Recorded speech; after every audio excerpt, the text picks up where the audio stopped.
Bonjour à tous et à toutes, chers adhérents de BHC. Puisque nous sommes maintenant dans une situation où il y a des combats très difficiles entre nos soldats et les terroristes à Gaza, alors c'est le moment de se rappeler encore une fois que la clé de ce conflit, c'est l'unité entre nous. Et j'ai vu cette semaine une explication terrible sur ce que l'on lit dans la paracha de la semaine. Le Rav Moshe Feinstein a raconté que quand il était en Russie, alors les soviétiques ont interdit aux gens de sa communauté de s'approcher de lui, et celui qui était en contact avec le Rav, entre guillemets, entre parenthèses, qui étudie la Torah, alors on l'enverrait faire des travaux forcés en Sibérie. Il y avait une personne là-bas qui était un Tamid Racham et qui n'avait pas peur. Pourquoi? Parce que comme il était coupé on lui avait coupé les deux jambes, alors de toute façon il savait qu'il était incapable d'aller travailler, qu'il n'y a aucune chance qu'il envoie aux travaux forcés. Alors il donnait un cours tous les vendredis soirs. Et le Rav Moshe Feinstein venait tous les samedis matins lui dire Shabbat Shalom. Un jour, le Rav vient le voir et cette personne lui dit il faut qu'on se dise adieu puisque je vais décéder. Le Rav dit mais pourquoi tu parles comme ça? Il dit hier j'ai donné cours et j'ai parlé des filles de Lot, qu'après qu'elles se sont enfuies, elles croyaient que le monde allait être détruit, qu'il n'y avait plus aucun mal dans ce monde-là, et donc elles ont eu des rapports avec leur père et sont tombées enceintes de leur père. La Gemara nous dit que elles ont eu l'intention de faire une mitzvah, de faire continuer le monde, puisqu'elles croyaient qu'il n'y avait plus d'hommes dans ce monde-là.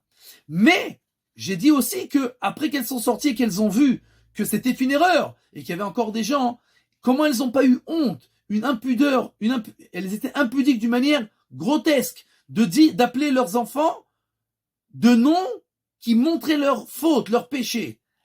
Ammon et Moab, ça c'est les noms de mon père. C'est-à-dire que ce fils-là, il est de mon père. Comment t'as pas honte? C'est un manque de pudeur extraordinaire. Cette nuit, j'ai rêvé de deux femmes qui étaient habillées d'une manière pudique extraordinaire. Deux vieilles femmes qui se sont présentées à moi comme les filles de l'autre. Et elles m'ont dit, sache que on a fait ça exprès de donner ces noms-là, parce qu'on savait que si on sortait de la grotte et que les gens allaient nous voir enceintes, alors il y a de fortes chances qu'ils n'allaient pas croire qu'on a été tombé enceinte de notre père, mais que c'est le Saint-Esprit, comme 2000 ans après, ça s'est passé. Et qu'on allait avoir maintenant des gens qui allaient faire de l'idolâtrie de chair et d'os.